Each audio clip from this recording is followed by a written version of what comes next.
नमस्कार,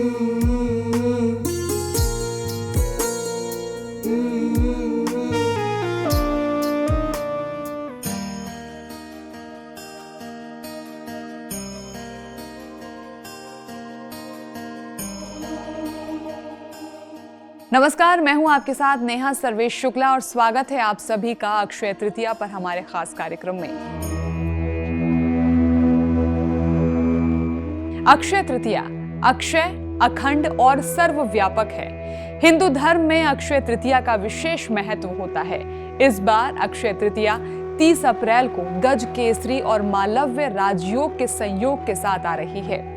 कुछ ग्रामीण क्षेत्रों में इसे आखा तीज या अखा तीज भी कहा जाता है। इस तिथि को अबूझ मुहूर्त माना गया है, यानी इस दिन बिना मुहूर्त, बिना विचार किए कोई भी शुभ काम शुरू किया जा सकता है, जैसे कि विवाह, गृह प्रवेश, व्यापार आदि कोई भी शुभ कार्य करना बहुत ही फलदायी माना जाता है। इस दिन भगवान विष्णु और माता लक्ष्मी जी की पूजा का विशेष विधान बताया गया है। इस दिन किया गया दान, पुण्य, जप, तप अक्षय रहता है, यानी उसका शुभ फल कभी नहीं मिटता। अक्षय तृतीया का महत्व हिंदू धर्म के साथ साथ जैन धर्म में भी है। मन मंदिर में आन पधारो जी महावीरा। जैन धर्मावलंबी इस दिन मुनियों, साधु संतों को आहार के रूप में गन्ने का रस पिलाते हैं। आपको बता दें कि इसके पीछे मान्यता है कि जैन धर्म के पहले तीर्थंकर भगवान आदिनाथ, जिन्हें ऋषभदेव के नाम से भी जाना जाता है, उन्होंने बिना अन्न जल के तपस्या की।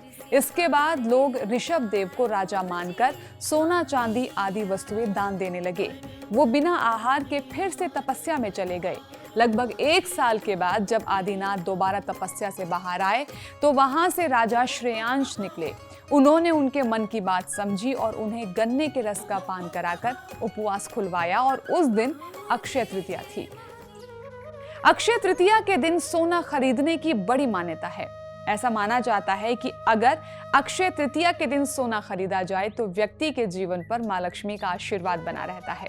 लेकिन सोना खरीदना हर किसी के बजट में नहीं होता। ऐसे में अक्षय तृतीया पर सोना खरीदने की बजाय आप और क्या चीजें खरीद सकते हैं, वो आइए आपको बताते हैं। आप इस दिन मिट्टी का घड़ा ले सकते हैं। अक्षय तृतीया पर जौ या पीली सरसों, साबुत सेंधा नमक, झाड़ू, साबुत धनिया, मिट्टी या फिर किसी भी धातु का हाथी खरीदना बहुत शुभ माना जाता है। अक्षय तृतीया पर बर्तन या कौड़ी खरीदना भी शुभ होता है। इस दिन तांबे या पीतल के बर्तन खरीदने से घर में धन बढ़ता है। अक्षय तृतीया के इस पवित्र पर्व को लेकर परम पूज्य ऋषि जी महाराज का क्या कहना है, आइए सुनते हैं। जय श्री राम, जय संकट मोचन सरकार की पावन तीर्थ संकट मोचन नाम की ओर से सभी को अक्षय तृतीया के पावन पर्व की एवं परशुराम जयंती की बहुत बहुत शुभकामनाएं।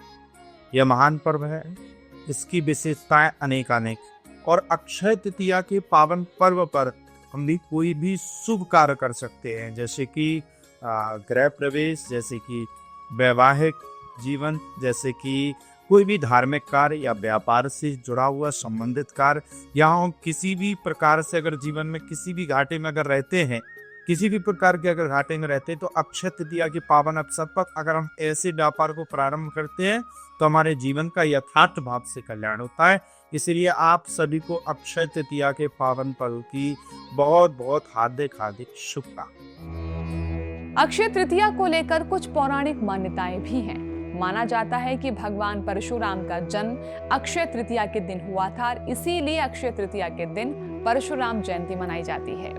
महर्षि वेदव्यास जी ने इसी दिन से महाभारत लिखना शुरू किया था। और आपको बता दें कि अक्षय तृतीया के दिन युधिष्ठिर को अक्षय पात्र मिला था। इस पात्र की विशेषता ये थी कि इसमें भोजन कभी समाप्त नहीं होता था, इसीलिए इसी पात्र से वो अपने राज्य के गरीब और निर्धन लोगों को भोजन देकर उनकी सहायता करते थे। अक्षय तृतीया के दिन ही माता गंगा का पृथ्वी पर अवतरण हुआ था। माना जाता है कि महाभारत का युद्ध भी इसी दिन खत्म हुआ था। अक्षय तृतीया के दिन से ही सतयुग और त्रेता की शुरुआत मानी जाती है।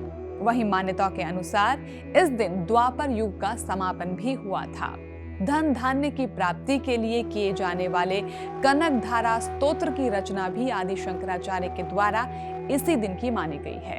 आपको बता दें कि अक्षय तृतीया के दिन से ही हिंदुओं के पवित्र तीर्थ स्थल यमुनोत्री और गंगोत्री धाम के कपाट खुलते हैं और चार धाम यात्रा की शुरुआत होती है। कहते हैं कि इसी दिन सुदामा वासुदेव भगवान कृष्ण से मिलने द्वारका आए थे। द्रौपदी के चीर हरण के बाद अक्षय तृतीया के दिन ही भगवान कृष्ण ने चीर बढ़ाकर द्रौपदी की रक्षा की थी। इसीलिए सनातन धर्म में इस तिथि को विशेष महत्व दिया गया है। अगर आप भी अक्षय फल की प्राप्ति करना चाहते हैं तो इस दिन पूजा पाठ के साथ दान पुण्य जरूर करें ताकि आपको भी अक्षय फल की प्राप्ति हो। इस विशेष कार्यक्रम में बस इतना ही। हमें दीजिए इजाजत। नमस्कार। जय जय हो लक्ष्मी माँ, जय जय हो मेरी माँ।